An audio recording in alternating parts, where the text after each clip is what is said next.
नमस्कार दोस्तों, मैं जुगल किशोर आप सबका अपराध की कहानी में सबका स्वागत करता हूं। दोस्तों, आप सब हमारे साथ हैं। चैनल को सब्सक्राइब करें और लाइक करें और कमेंट करें। आपके सहयोग से मुझे हिम्मत मिलती है। दोस्तों, आज की कहानी एक प्रेम कहानी है जो एक तवायफ के कोठे से शुरू होती है। राजस्थान में एक गरीब लड़की की है जिसके माँ बाप छोटी उम्र में मर जाते हैं। एक गरीब लड़की राजस्थान से नागपुर के कोठे पर पहुंच जाती है। उम्मीद करता हूं आपको पसंद आएगी कहानी। चले शुरू करते हैं। राजस्थान के कंजर समुदाय के बारे में लोगों की राय अच्छी नहीं है। धारणा यह है कि कंजर आमतौर पर अपराधी होते हैं। इस जाति का हालांकि अपना एक अलग इतिहास है, पर उससे वास्ता न रखते हुए लोग यही मानते हैं कि अपराधी प्रवृत्ति के कंजर मेहनत के बजाय लूटपाट करके गुजारा करते हैं। इस जाति के पुरुष नशे में धुत रहते हैं और औरतें बाछड़ा जाति की तरह देह व्यापार करती हैं। ये लोग असभ्य, अशिक्षित और जंगली हैं, इसलिए सभ्य समाज इनसे दूर ही रहता है। हालांकि यह पूरा सच नहीं है, लेकिन एक हद तक बात में दम इस लिहाज से है कि कंजरों को कभी आदमी समझा ही नहीं पाया और न ही इन्हें मुख्य धारा से जोड़ने की कोई उल्लेखनीय कोशिश ही की गई। राजस्थान के जिला बूंदी के एक गांव शंकरपुरा में जन्मी कंजर युवती पिंकी की दास्तान दुखद और फिल्मी सी है। पिंकी बेनतहा खूबसूरत थी, पर उसकी बदकिस्मती यह थी कि जब वह 15 साल की हुई तो माँ बाप का साया सिर से उठ गया। लेकिन वह लावारिस कहलाने से इसलिए बच गई क्योंकि उसके पिता ने 2 शादियां की थीं। जब सगे माँ बाप की मौत हो गई तो सौतेली माँ ने उसे सहारा दिया। सौतेली माँ के पास भी स्थायी आमदनी का कोई जरिया नहीं था, इसलिए वह पिंकी को साथ लेकर शंकरपुरा में ही रहने वाले अपने भाई राजा उर्फ ठेला के घर ले गई। इस तरह पिंकी को छत तो मिल गई, पर प्यार नहीं मिला। सौतेले मामा राजा के घर की भी माली हालत ठीक नहीं थी। जैसे तैसे खींचतान कर तीनों का गुजारा होता था। कई बार तो फांकों की भी नौबत आ जाती थी। 15 साल की पिंकी पर यौवन कुछ इस तरह मेहरबान हो गया था कि जो भी उसे देखता बस देखता ही रह जाता। कंजरों में उसकी जितनी खूबसूरत लड़कियां कम ही होती हैं। वह लोगों की चुभती निगाहों से नावाकिफ नहीं थी। हालांकि पिंकी कहने भर को पढ़ी लिखी थी, पर समझ उसमें जमाने भर की आ गई थी। सौतेले मामा के घर का माहौल पिंकी को रास नहीं आ रहा था, इसलिए अक्सर उसे अपने माँ बाप की याद आती रहती थी, जिन्होंने उसे लेकर ढेरों सपने संजोए थे। खुशी क्या होती है, यह पिंकी सौतेले मामा के घर आकर भूल सी चुकी थी। जहां अभाव था, रोज की जरूरतों को लेकर मारा मारी थी और उन्हें पूरा करने के लिए ढेर सारे समझौते करने पड़ते थे। एकलौती अच्छी बात यह थी कि सौतेली माँ और मामा उस पर अत्याचार नहीं करते थे। कुछ दिनों की तन्हाली के बाद पिंकी ने महसूस किया कि अब घर में पैसा आने लगा है। इसका मतलब यह नहीं था कि पैसा बरसने लगा था, बल्कि यह था कि अभाव कम हो चले थे और जरूरतें पूरी होने लगी थीं। अब किसी चीज के लिए तरसना नहीं पड़ता था। पैसा कहाँ से और कैसे आ रहा है, यह पता करने के लिए पिंकी को कहीं दूर नहीं जाना पड़ा। गांव और आसपास के कुछ रसूखदार पैसे वाले लोगों का उसके घर आना जाना शुरू हो गया था। उन लोगों के आते ही सौतेली माँ उनके साथ एक कमरे में बंद हो जाती और 4 से 6 घंटे बाद जब उनके जाने पर बाहर निकलती तो उसका जिस्म भले ही निढाल होता, पर चेहरे पर रौनक होती थी। यह रौनक उन पैसों की देन थी जो उसे शरीर बेचकर मिलते थे। पिंकी अब पहले सी नासमझ और मासूम नहीं रह गई थी। वह इस सब का मतलब समझने लगी थी। अब कभी कभी बड़ी बड़ी कारें भी सौतेली माँ को लेने आती थीं। 3 से 4 दिन बाहर रहकर वह लौटती तो उसके पास नोटों की गड्डियां होती थीं। इस पर पिंकी को गुस्सा और तरस दोनों आता था कि क्या जरूरत है देह बेचने की। तीनों मिलकर मेहनत मजदूरी करके इतना कमा सकते हैं कि इज्जत से गुजारा कर सकें। उसे इस माहौल में घुटन सी होने लगी थी। अब वह कोठे नुमा इस घर से आजाद होने की सोचने लगी थी। पर यह आसान काम नहीं था। शंकरपुरा के बाहर की दुनिया इससे जुदा नहीं होगी, यह भी पिंकी की समझ में आने लगा था। कहीं भाग जाना या चले जाना उसके वश की बात नहीं थी। आने जाने वाले ग्राहकों की नजरें पिंकी के खिलते यौवन पर पड़ने लगी थीं। इससे वह और घबरा जाती थी कि कहीं ऐसा न हो कि उसे भी देह धंधे की दलदल में धकेल दिया जाए। हालांकि अभी तक माँ या मामा की तरफ से इस तरह की कोई बात नहीं की गई थी, पर उसका डर अपनी जगह स्वाभाविक था क्योंकि अक्सर मामा खुद माँ के लिए ग्राहक ढूंढ कर लाता था। कोई 3 साल पहले एक दिन राजा ने बताया कि अब उसे ग्वालियर के रेशमपुर, जो बदरपुरा के नाम से जाना जाता है, में रहने वाले मौसा के यहाँ जाना है, जो उसे वहाँ कोई अच्छा काम दिला देंगे। मुद्दत से आज़ादी के लिए छटपटा रही पिंकी ने जब यह खबर सुनी तो खुशी से झूम उठी कि चलो अब जिंदगी रास्ते पर आ जाएगी। वह ग्वालियर में मेहनत करके कमाएगी, इसलिए वह झट से राजी हो गई। जल्द ही मामा ने उसे मौसा के पास ग्वालियर पहुंचा दिया। ग्वालियर में 4 दिन भी चैन से नहीं गुजरे थे कि मौसा, जिसका नाम पान सिंह उर्फ पप्पू था, ने अपना असली रूप दिखा दिया। अपनी बेटी समान पिंकी से यह कहते उसे कतई शर्म नहीं आई कि अब उसे यहाँ रहकर धंधा करना होगा। अब पिंकी को समझ में आया कि क्यों कुछ दिनों से मामा उससे नरमी से पेश आ रहा था। लेकिन जब धंधा ही करवाना था तो उसे यहाँ लाकर क्यों छोड़ा गया। यह काम तो वह गांव में भी करवा सकता था। यह बात पिंकी की समझ में तुरंत नहीं आई। चूंकि वह इस पेशे में नहीं आना चाहती थी, इसलिए वह पान सिंह के आगे हाथ जोड़कर गिड़गिड़ाई कि उससे यह पाप न करवाया जाए। उसके गिड़गिड़ाने का पान सिंह पर कोई असर नहीं हुआ। उल्टे उसने पिंकी को बताया कि उसका मामा उसे 9 लाख रुपए में बेच गया है। यह सुनकर पिंकी के होश फाख्ता हो गए। अब उसकी समझ में आ गया कि सौतेली माँ और मामा ने किस्तों में पैसा कमाने के बजाय एक मुश्त मोटी रकम कमा ली है। अपनी किस्मत पर वह खूब रोई। भागने या बचने का कोई रास्ता उसे दिखाई नहीं दिया, इसलिए वह पान सिंह के इशारों पर नाचने लगी। रोज ग्राहक आते थे, जिनसे पान सिंह अच्छे पैसे वसूल करके उसे उनके साथ कमरे में बंद कर देता था। ग्राहक उसे तबीयत से नोचते खसोटते थे और पूरी कीमत वसूल कर चलते बनते थे। धीरे धीरे पिंकी को पता चला कि उस इलाके के ज्यादातर मकानों में यही काम होता है। पिंकी को एहसास हो गया कि उसकी जिंदगी की यही नियति है। गांव में रहते वह सपने देखा करती थी कि उसकी शादी हो गई है और उसका एक अच्छा खासा देवता समान पति है, जिसके लिए वह सुबह शाम खाना बनाती है, उसके कपड़े प्रेस करती है और उसका खूब ध्यान रखती है। वह भी उसे खूब प्यार करता है। लेकिन यहाँ रोज एक नए मर्द से उसकी शादी होती थी, जो प्यार के नाम पर 2 से 4 घंटे में अपनी जिस्मानी प्यास बुझाकर चलता बनता था। कभी कभी पिंकी को अपने जिस्म से घिन आती थी। शरीर ही नहीं बल्कि उसे तो अपनी आत्मा से भी घिन आने लगी थी, पर वह कुछ कर नहीं सकती थी।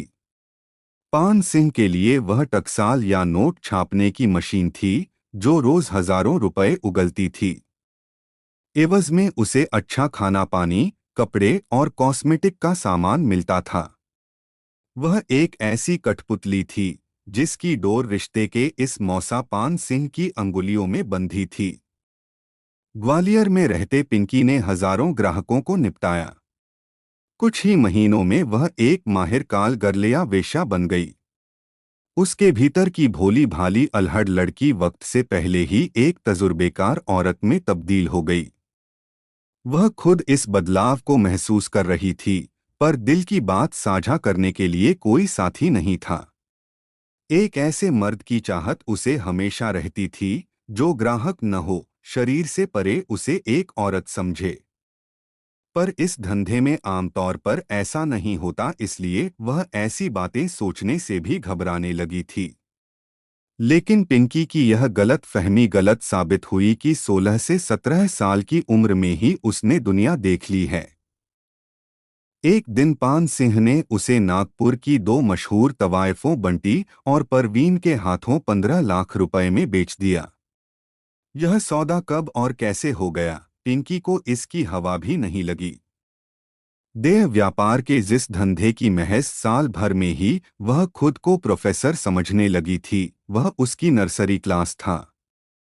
चूंकि पिंकी जवान थी और शरीर अभी तक कसा हुआ था, इसलिए परवीन ने ठोक बजाकर पान सिंह को 15 लाख रुपए दे दिए।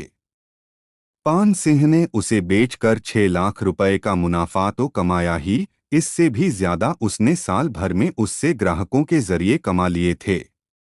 इस तरह पिंकी ऑरेंज सिटी के नाम से मशहूर नागपुर चली गई। ग्वालियर से नागपुर के रास्ते भर में उसकी समझ में आ गया था कि एक तवायफ की जिंदगी में न कोई एहसास होता है न जज्बा। वह दलालों की जायदाद होती है, इससे आगे या ज्यादा कुछ नहीं। नागपुर की गंगा जमुना गली देह व्यापार के लिए उसी तरह जानी जाती है जैसे मुंबई का रेड लाइट इलाका कमाठीपुरा। परवीन वहां की जानी मानी तवायफ थी। उसकी जान पहचान देश भर की देह मंडियों के कारोबारियों और दलालों से थी। इस गली में दाखिल होते ही पिंकी को एहसास हो गया कि उमराव जान जैसी फिल्मों में कुछ गलत नहीं दिखाया गया था। जो कुछ बदलाव आए हैं वे लोगों को दिखते नहीं या लोग जानबूझकर उनसे वास्ता नहीं रखते। ये एक ही सिक्के के दो पहलू हैं। नागपुर आकर पिंकी को लगा कि इससे बेहतर तो ग्वालियर ही था, क्योंकि परवीन की सरपरस्ती में उसे कई बार लगातार 20 ग्राहकों को निपटाना पड़ता था। परवीन जल्द से जल्द पान सिंह को दिए 15 लाख रुपए उसकी चमड़ी से वसूल लेना चाहती थी। यहाँ की कॉलगर्ल्स के बीच भद्दे हंसी मजाक होते थे, जिनसे शुरू में तो पिंकी परहेज करती रही, लेकिन बाद में उसे लगा कि एकाकीपन से बचने के लिए इसी माहौल का हिस्सा बन जाना बेहतर है। परवीन की उम्र और जिस्म दोनों ढलान पर थे, फिर भी वह जितना हो सकता था अपना शरीर बेचती थी। पर बुढ़ापे की सुरक्षा के लिए वह अब लड़कियों की खरीद फरोख्त भी करने लगी थी। एक तरह से उसका रोल कोठों की मौसियों सरीखा था, जो लड़कियों से जरूरत के मुताबिक नरमी और सख्ती दोनों से पेश आना जानती हैं। परवीन के यहाँ सुबह से ही ग्राहक आने लगते थे। यहाँ देश के हर इलाके के लोग आते थे, जिनमें से कुछ शौकिया तो कुछ आदी थे। इन लोगों और दलालों की भाषा में पिंकी नया माल थी, इसलिए उसकी पूछपरख और कीमत ज्यादा थी। वह एक मशीन की तरह उठती थी और बुत की तरह जब वक्त मिलता सो जाती थी। पिंकी की समझ में अच्छी तरह आ गया था कि उसकी हालत जहाज के उस पंछी जैसी है जो बीच समुद्र में है। जहाज से उड़कर पंछी कितनी भी दूर चला जाए, कोई ठौर ठिकाना न मिलने पर उसे झक मारकर जहाज पर ही वापस आना है। अब सब कुछ उसके सामने खुली किताब की तरह था। जिस दिन परवीन अपने 15 के 50 लाख बना लेगी, उस दिन उसे 10 से 20 लाख रुपए में किसी और के हाथ बेच देगी। यह किस्मत की बात होगी कि तब वह कहाँ जाएगी, हैदराबाद, मुंबई, पुणे या फिर कोलकाता। जल्दी ही वह गंगा जमुना गली की ऐसी रौनक बन गई थी जिसकी खुद की जिंदगी स्याह थी। भागने का ख्याल भी इन बदनाम गलियों में किसी गुनाह से कम नहीं होता। इसलिए पिंकी आज़ादी के सपने नहीं देखती थी। पर उसका एक राजकुमार वाला सपना अभी भी टूटा नहीं था। शायद कॉलगर्ल्स की जिंदगी का सहारा यही सपना होता है, मकसद भी, जिसके बारे में वही बेहतर जानती हैं। ऐसी फिल्मी और किताबी बातें सोचते सोचते वे बूढ़ी हो जाती हैं और फिर खुद की जैसी दूसरी मजबूर और वक्त की मारी लड़कियों को इस दलदल में धकेलकर धंधा करवाने लगती हैं। जिससे बुढ़ापा चैन सुकून और आराम से कट सके। उनके इस लालच या स्वार्थ से कितनी लड़कियों का सुकून और चैन छिन जाता है, वे उससे कोई वास्ता नहीं रखती। नागपुर आने के बाद पिंकी ने साफ महसूस किया था कि उस पर कई मर्दानी नजरों का सख्त पहरा रहता है। वे नजरें सीसीटीवी कैमरों की तरह हैं, जो खुद मुश्किल से दिखते हैं, पर उनकी नजर दूर तक रहती है। वहां से भागने की कोशिश करने वाली लड़कियों का कितना बुरा हश्र हुआ। इसके किस्से इतने डरावने तरीके से सुनाए जाते थे कि कोई लड़की ऐसा सोच भी रही हो तो वह ख्याल दिलो-दिमाग से निकालने में ही अपनी भलाई समझे। कुछ ही दिनों में पिंकी ने परवीन का इतना भरोसा जीत लिया था। अब उसकी निगरानी पहले जैसी नहीं होती थी। उसे नियमित और भरोसेमंद ग्राहकों के साथ अकेला छोड़ा जाने लगा था। लेकिन ग्राहक के साथ कहीं बाहर जाने की इजाजत अभी भी उसे नहीं थी। एक दिन विपिन पांडे नाम का ग्राहक उसके पास आया तो पिंकी को वह वही शख्स लगा जिसके सपने वह ग्वालियर आने के पहले से देख रही थी। विपिन में कई बातें ऐसी थीं जो पिंकी को भा गई थीं। वह आम ग्राहकों की तरह उस पर टूट नहीं पड़ा था। उसने कोई जल्दबाजी भी नहीं दिखाई थी। पहली बार में ही दोनों के बीच लंबी बातचीत हुई, जिससे पिंकी को लगा कि विपिन का औरतों को देखने का नजरिया दूसरों से अलग है। उस दिन पहली बार पिंकी का दिन किसी 22 साल की लड़की की तरह धड़का तो वह सिर से लेकर पांव तक सिहर उठी। उसकी समझ में नहीं आया कि यह क्या हो रहा है। विपिन जाने लगा तो पिंकी मायूस हो उठी। वह अपने मजबूर दिल को संभाल नहीं पाई। उसने विपिन का हाथ पकड़कर कहा, फिर आना। पेशे से ड्राइवर विपिन छिंदवाड़ा के एक प्रतिष्ठित परिवार का बेटा था। छिंदवाड़ा से नागपुर तक का कोई 2 घंटे का रास्ता है, जिसे अब विपिन पिंकी के लिए नापने लगा था।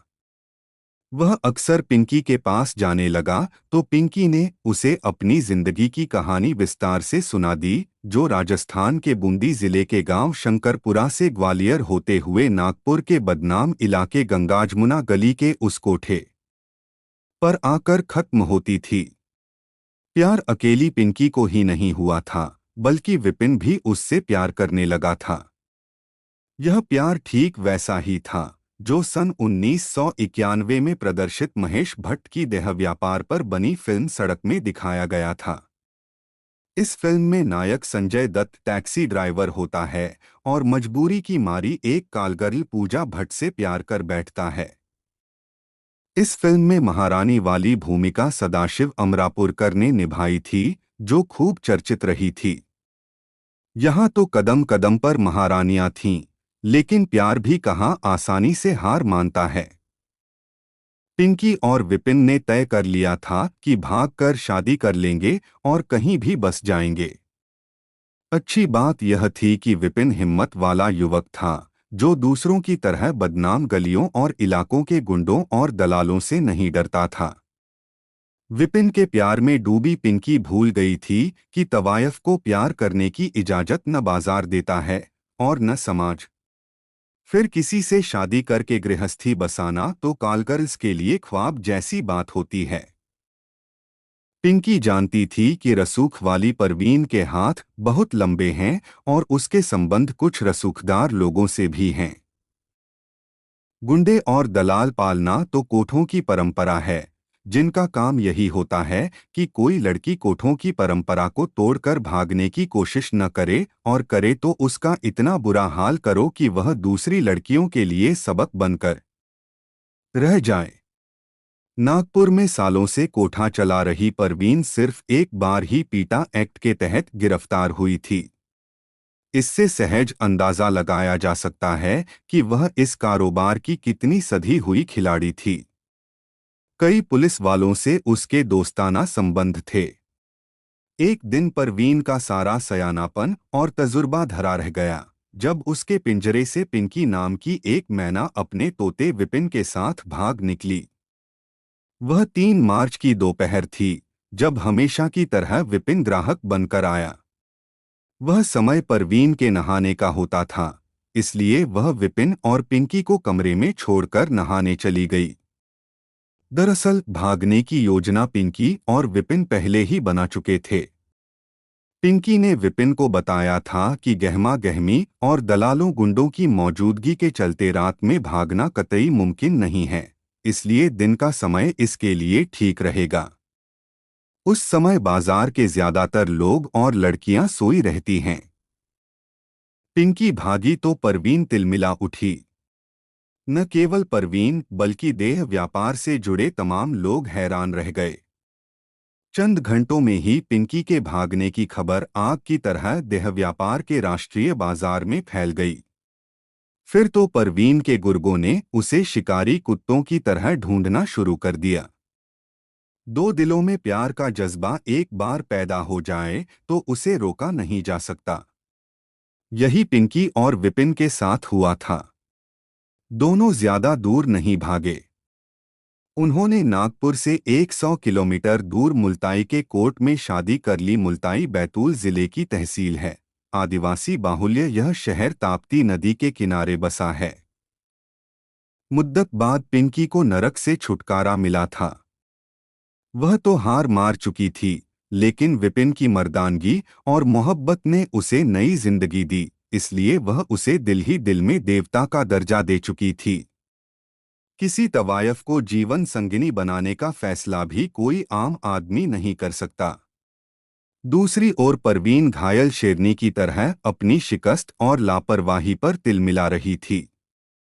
उसने ग्वालियर में बैठे पान सिंह की भी खिंचाई की और देश भर के नए पुराने अड्डों पर खबर पहुंचा दी कि पिंकी कहीं दिखाई दे तो तुरंत इसकी सूचना नागपुर दी जाए। परवीन की टीम ढूंढती भी रही और हाथ भी मलती रही कि आखिरकार दोनों को जमीन निगल गई या आसमान खा गया। मुल्ताई में शादी करने के बाद विपिन पिंकी को भोपाल ले आया। भोपाल के पौष इलाके शिवाजीनगर में उसके मौसा प्रकाश शर्मा रहते हैं, जो सीआईडी के एडीजी कैलाश मकवान के स्टाफ में दारोगा हैं। विपिन जब पिंकी को लेकर उनके घर पहुंचा तो वह चौंके कि यह कैसी शादी है। इस पर विपिन ने उन्हें बताया कि उसने नागपुर की रहने वाली पिंकी से लव मैरिज की है। चूंकि माता पिता पिंकी को सहज स्वीकार नहीं करेंगे, इसलिए वह उन दोनों को पनाह दे दें। कुछ दिनों बाद हालात ठीक हो जाएंगे तो वह खुद छिंदवाड़ा जाकर माँ बाप को सच बता देगा। विपिन ने प्रकाश को यह नहीं बताया था कि पिंकी कौन है। प्रकाश शर्मा को पत्नी के भांजे पर दया आ गई और कुछ सोचकर उन्होंने दोनों को अपने घर रहने की इजाजत दे दी। मौसा के इस फैसले से दोनों खुशी से झूम उठे कि उनकी अभी तक की कवायद बेकार नहीं गई। चूंकि इनका प्यार सच्चा है, इसलिए मौसाजी भी आसानी से मान गए। जल्द ही विपिन ने खुद के लिए किराए का मकान ढूंढ लिया। प्रकाश शर्मा के घर उनकी पत्नी कविता और बेटा गौरव रहते थे। उनकी बेटी रूपाली की शादी हो चुकी है। गौरव भोपाल के कैरियर कॉलेज से ग्रेजुएशन कर रहा था। जब ठिकाना मिल गया तो जुगाड़ू विपिन ने खुद के लिए एक ट्रैवल एजेंसी में नौकरी भी ढूंढ ली। शिवाजीनगर में सरकारी क्वार्टरों और बंगलों की भरमार है, लिहाजा वहां का माहौल आमतौर पर शांत ही रहता है। पिंकी यह सब देखकर हैरान थी कि दुनिया इतनी अच्छी है, जिसमें इतने अच्छे लोग भी रहते हैं। 2 हफ्ते में ही पिंकी ने अपने मौसेरे सास ससुर का दिल जीतने में कोई कसर नहीं छोड़ी। सिर पर पल्लू रखे वह आदर्श बहू की तरह रहती थी और कोशिश करती थी कि घर के सारे कामकाज खुद निपटा डाले। यह वह जिंदगी थी जो पिंकी का सपना थी। घर गृहस्थी पिंकी ने पहली बार देखी थी। देवर गौरव भाभी के इर्दगिर्द मंडराता रहता था। हालांकि पिंकी को परवीन का खौफ सताता रहता था, पर प्रकाश शर्मा के पुलिस में होने की वजह से वह खुद को महफूज समझ रही थी। इसके अलावा यहाँ मिल रहे लाड़ प्यार के चलते वह अपनी पुरानी जिंदगी को भी भूलने लगी थी। 23 मार्च की सुबह रोजाना की तरह प्रकाश शर्मा अपने ऑफिस चले गए। विपिन भी अपनी ड्यूटी पर जा चुका था। जिस ट्रैवल एजेंसी में उसे नौकरी मिली थी, उसने उसकी ड्यूटी प्रदेश के रसूखदार मंत्री रामपाल सिंह के बंगले पर लगा रखी थी। वह भी शिवाजीनगर में ही रहते थे। कॉलेज जाने को तैयार बैठे गौरव का टिफिन किचन में तैयार कर रही पिंकी उस समय चौंकी जब उसे बाहर गाड़ियों के रुकने की आवाज सुनाई दी। वह कुछ सोच समझ पाती उसके पहले ही ड्राइंग रूम से मौसिया सास कविता और देवर गौरव के चीखने की आवाजें उसे सुनाई दी। पिंकी को समझते देर नहीं लगी कि परवीन के गुर्गे उसे सूंघते हुए यहाँ तक आ पहुँचे हैं। लिहाजा वह दूसरे दरवाजे से भाग निकली। उस घर में जहां वह 20 दिनों तक एक आदर्श बहू की तरह रही, में क्या हो रहा है, यह उसे कुछ घंटों बाद पता चला। वहां एक भयानक हादसा अंजाम ले चुका था। पिंकी का यह अंदाजा गलत साबित हुआ कि देह व्यापार की दुनिया के दलाल और खतरनाक गुंडे उसे ढूंढ नहीं पाएंगे। अगर जैसे तैसे ढूंढ भी लिया तो मौसा ससुर प्रकाश शर्मा के पुलिसकर्मी होने के चलते कुछ नहीं कर पाएंगे।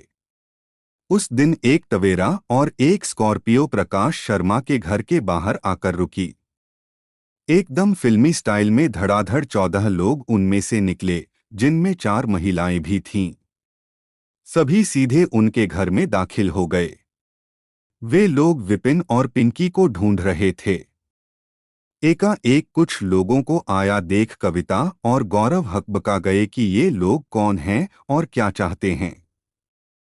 पिंकी के बारे में उनसे पूछा गया, जिसका मतलब दोनों समझ नहीं पाए।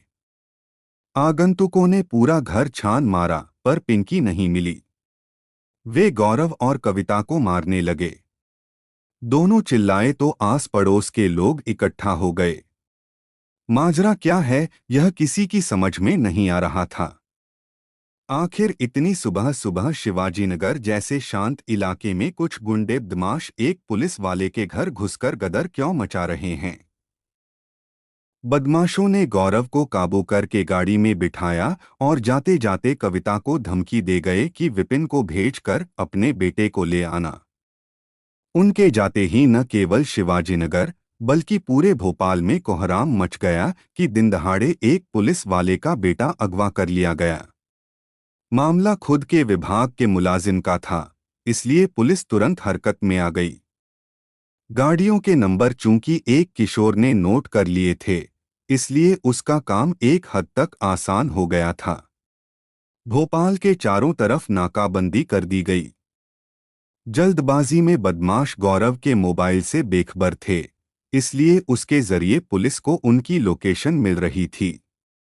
घर पर हुए इस हादसे की खबर मिलते ही प्रकाश और विपिन अपनी ड्यूटी छोड़कर आ गए।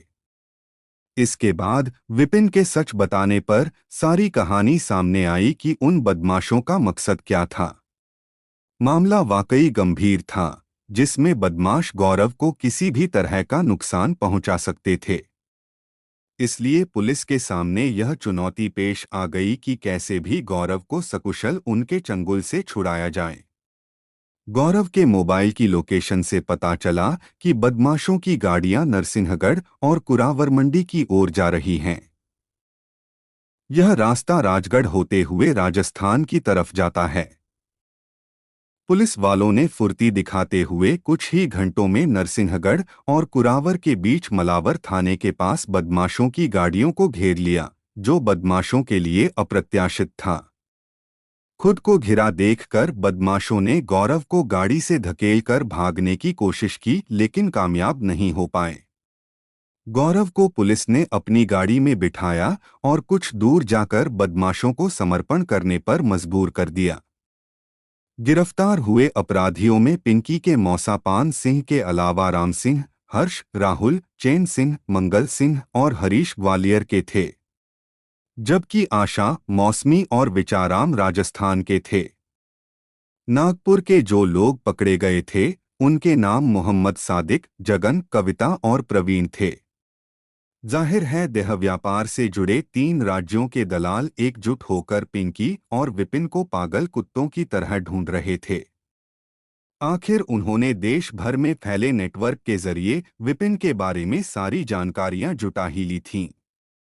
पकड़े गए लोगों को भोपाल लाकर पुलिस ने इनकी मेहमान नवाजी की तो पूरा सच सामने आ गया। गौरव पर उन्होंने अपना गुस्सा गाड़ी में बैठाते ही निकालना शुरू कर दिया था। उसे खूब मारा गया था। जब उसने विरोध करने की कोशिश की तो उसे जान से मारने की धमकी दी गई। गौरव की समझ में सिर्फ इतना ही आया कि वे विपिन भैया और पिंकी भाभी के बारे में बातें कर रहे थे। गौरव को कोई गंभीर चोट नहीं आई थी, फिर भी एहतियातन उसका मेडिकल कराया गया, जो कानूनन भी जरूरी था। जब सब कुछ साफ हो गया तो सुनने वाले हैरत में पड़ गए। यह एक अलग तरह की प्रेम कथा थी, जिसके चलते प्रकाश शर्मा के परिवार पर खतरे के बादल मंडराए थे। लेकिन अंत भला तो सब भला की तर्ज पर बात आई गई। आखिर बदमाशों को जेल में ठूंस दिया गया। इसके बाद पुलिस टीमें नागपुर, ग्वालियर और राजस्थान गईं। विपिन के बयान और मंशा से सामने आया कि उसने एक मजबूर लड़की को गंदगी के दलदल से निकालकर अपनाया था। वह उससे प्यार करता है और करता रहेगा। समाज के कुछ कहने सुनने की परवाह उसे नहीं है। विपिन ने माना कि वे लोग बहुत खतरनाक हैं और उसकी व पिंकी की जान भी ले सकते हैं। पर अब वह किसी से नहीं डरेगा। विपिन की मंशा पिंकी को समाज में सम्मान दिलाने की है। इसमें वह कितना कामयाब होगा, कह पाना मुश्किल है, क्योंकि कोई भी समाज तवायफ को नहीं अपनाता। उसके प्रति नजरिया कैसा होता है, यह हर कोई जानता है। फिर भी कई लोग विपिन की पहल का स्वागत कर रहे हैं, इसलिए वह अभी भी पिंकी का हाथ मजबूती से थामे हुए हैं। निश्चित रूप से विपिन सच्चा मर्द है और शाबाशी का हकदार भी, जिसने पिंकी को गृहिणी बनाकर जीने का सपना पूरा किया और अभी भी आने वाली दिक्कतों से दृढ़ता से जूझ रहा है। दोस्तों, एक महिला जब ऐसे काम करती है तो उसका मन रोज मरता है, मगर उसके पास कोई चारा नहीं होता। दोस्तों, आपकी कहानी अच्छी लगी हो तो कमेंट करें और चैनल को सब्सक्राइब जरूर करें। कल फिर मिलते हैं एक और नई कहानी के साथ। धन्यवाद।